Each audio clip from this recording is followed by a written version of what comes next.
Today we have a remake of a classic, The Wizard of Oz, starring Penny. These Hollywood reboots are getting worse. Our starting stats at the beginning of the Yellow Brick Road are Penny standing in at 530 pounds at 45 years old. I honestly did not remember her being that old. Of course we have to check out the house as always. Looks like Penny already has a grand caravan ready. Official car of 600-pound life. Right at the start, we have Penny screeching at her husband Edgar to put down the bed pads, because she has to pee. Well, this is promising. Penny explains from her throne that she does everything from there. It's Penny's HQ. Penny speaks about her weight gain throughout life, but I'm just shocked that they had a picture of her on a boat. She just doesn't seem like a boat person. A small child runs through the house, and we find out that Penny has managed to reproduce. That poor child. Surprisingly, Penny even has relatives that were willing to show their face. This sister claims that Penny is a great mom to Liam. And sister number 2 here thought that once Liam shot out Penny's crotch, that she would change, but she didn't. She also claims that Penny's attitude comes from her abusive dad. Before we go down the road of Edgar and Penny's love story, check him out. What a catch! There's a man that will run to a gazillion stores to cash your coupons for you. Seems that the lovebirds hit it off, waiting in line at a bar. So very classy. Penny also had a wedding in the house, all within 4 months. She's that good. Seems as soon as Edgar put a baby in it, Penny ballooned up even more. I'm still surprised that these people managed to get pregnant. Edgar butters those buns as he speaks of his dying relationship with Penny. Penny hands Edgar a shopping list that includes cake mixes, pudding, icing, sprinkles, and candy. I'm not seeing any vegetables in there. Edgar heads out to do his manly duty, shopping for cake mixes and candy. Being a devoted husband and father, he even has ice cream that wasn't on the list. All the good men are taken. Edgar places the offerings to the coupon god on the table, as Penny's sister narks on him for being an enabler. Oh, by the way, small dog sighting. Looks like we are packing up to go to Houston. I bet she packed that up all by herself with her reacher arm there. The fire squad shows up to get Penny out of the house and into the minivan. I hope Edgar took it to Les Schwab first. Penny is just loving all this attention. Her butt cheeks even get exercise as she clenches the mattress. Before they can hit the road, they have to do a back of the minivan prayer circle, as you do. And they're off with the power of Jesus behind them. But before they get too far, they must stop at Burger King. That is if Edgar can get the order right. He flat out got caught trying to throw in that grilled patty. Crispy, Edgar, crispy. Yes, this is a true way to get fast food. On a mattress in the back of a minivan going to see Dr. Now. We are almost in Houston and Penny speaks about how bad it would be if she was a failure. Yeah, spoiler alert, she is. Bypassing, see what I did there? The clinic, they head right into the hospital. My favorite Persian potato comes out, right up to the van. You know you're in trouble when Dr. Now greets you at your minivan. Penny is heaved out of the minivan and she's reminding me of a Subway sandwich being pulled out of that toaster. I really try not to make whale references, but I have to. She does look like a SeaWorld animal being transferred here while they take her weight. Which, by the way, is 530. That's very big. Dr. Now's words, not mine. So Dr. Now examines her and dares to question why she needs O2 when she is fine. Penny insists that she has a mystery illness. Dr. Now says she's got the issues. Penny is sentenced to 1 month in the hospital. If she loses 25 to 50 pounds, she gets her stomach harvested. Dang, he sure was easy back in the early days. Penny starts a 1,200 calorie diet, and she just looks thrilled munching on that carrot. She's telling us she's all committed, but no one is feeling it. Edgar is missing those days. Month 2 and Penny is down to 490 pounds. She tells Dr. Now all about how she lost her insulin roll. That's not the only roll she's missing. 2 weeks later and Penny is going to get her stomach harvested. And Liam has come down to see his mama. That sweet boy doesn't deserve this. Penny is wheeled in and I'm wondering what Edgar is thinking. I could read so many things on his face. Oh, that's what he was thinking. He just wanted to sit on a comfy brown chair while Penny was out. The room light is off and the comparison for her stomach is going from a football to a banana. I think they just cut that in from the last episode. They quickly move on from surgery in this episode. A couple of seconds later and Penny is out. Edgar and Liam rush to her side, and Edgar is foolish enough to say everything is going to get better now. A week later and trouble is starting to brew. Penny does not want to walk. She compares walking to magically being able to play piano. Totally the same thing. While Penny is rambling about pianos, Edgar has rented an apartment for him. Naturally, he's going to have to share a room and a bunk bed with Liam. Heading into month 3, and surprise, Penny hasn't lost anything. We join Penny and Edgar as they discuss dinner. Penny is so surprised she's still on a 1,200 calorie diet. She is all like, he needs to get his poop in a group. Whatever that means. You can tell by the nurse and the aide's reaction that Penny is a total joy to be around. Penny then says her second best line to come from her. No one told me I had to lose weight when I got here.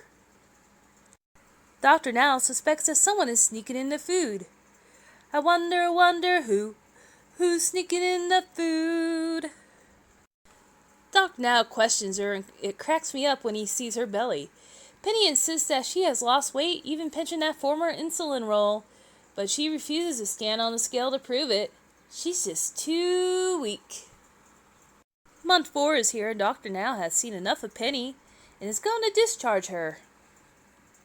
Whoa, she's standing on a scale. No surprise, no weight lost. Penny is hefted home via ambulance. Those EMTs have some nice uniforms. I'm just saying. Back on her throne, Penny immediately complains about the arrangement of said throne. She makes Edgar rearrange furniture like the slave he is. For a brief moment, Edgar almost snaps as he throws Penny's bag at her face. Too bad he chickened out the last second. On to month 5, and Dr. Now has ordered a very tall therapist to come help Penny walk.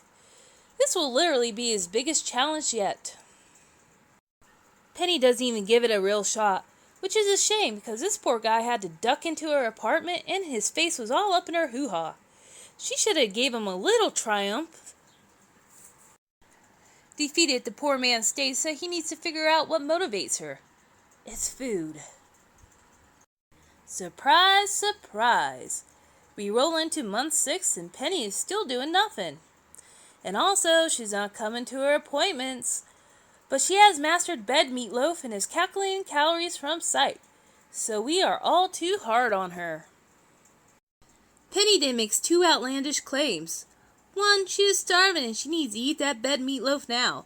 And 2, she never got a diet. We didn't get another Penny recipe. Bed wontons. She just can't function without them, y'all. Edgar is no doctor or anything, but he figures deep frying is better than eating out. Deep frying into month 7 and Penny still hasn't had a post-op appointment. The look of pain on her face when Dr. Now actually calls her is so funny. She is so busted. Unfortunately for her, she has been summoned back to the hospital. The EMTs roll up and heft her out of her bed kitchen. On the way, Penny boasts that she should have lost 340 pounds. The EMT worker's face is priceless. Before we get into the upcoming showdown, did you know Dr. Now owns more than solid color polo shirts? I am shook. Not buying that Penny lost weight, even though she showed off her bat wings. Dr. Now orders my other favorite scale, the roll-in-one, and makes Penny stand on it. She weighs in at 495 pounds. Penny claims that when she first was weighed, the scales were wrong. That Dr. Now always seems to find the most broken scales ever. Penny then pulls her shirt off her shoulder and tries to convince Dr. Now that it's proof, but he isn't buying it. So without that working, she declares that she can now reach her own vagina. She couldn't do that before, folks. How did Dr. Now not crack? Well, that did make Dr. Now leave awfully quickly, so if all else fails, make Dr. Now feel awkward about talking about your lady bits. Maybe this is why he's not a gynecologist. Edgar tries to give her a pep talk by telling a sobbing Penny to shake it off, but Penny is all like, "Game over, man!" Penny is sent home feeling defeated. Of course, it's set to sad piano music. Fast forward to month 9 and tickle fight. Meanwhile, Edgar and that cat are ready to blow out their brains. Penny claims to be on the right track and all, but I can't help but notice she has a bat in her cave there. Maybe that's why she needs that oxygen, to keep the bats alive. She also lets her famous now reachable vagina breathe as she does physical therapy. She also is claiming that she wants to go to Liam's graduation.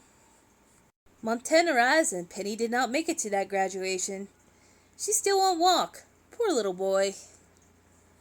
Penny states that even though she is bedbound by choice at this point, that she is the best mother that ever muttered. On to a month 11 and Penny is eating takeout and is still avoiding my favorite Persian potato. Eating her cheesesteak, Penny goes on about not being given the proper tools. Then right on cue, a nutritionist shows up sent by Dr. Now. Woo! Garbage shot. Nice work, shady cameraman. The poor lady asks Penny about her history with food and all that jazz, which Penny declares it is asinine to ask her. How dare she do her job? Edgar gives the woman a fridge tour, and you know that is going to trigger Penny. Look at her, you could just feel that rage building up. Uh-oh, cupcakes, blame it on Liam. The nutritionist finds cereal, and it's officially war. Penny tries to wind up Liam over the fact that she's going to throw away his cereal. That's it, Penny, sick your son on her. In the most polite way that she could, the poor lady basically says, Penny is a total lost cause. With Penny stating this is so stupid, we head into month 12, our final month, and Dr. Now has to literally have her dragged into the hospital again. Rolling scale says 495. Ruh-oh.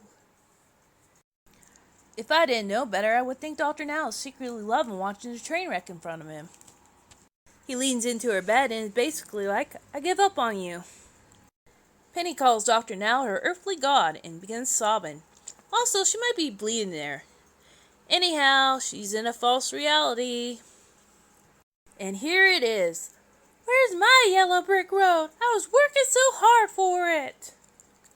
Oh man, that was a quote that broke his poker face. Dr. Now is almost smirking there. Anyhow, Penny has given up.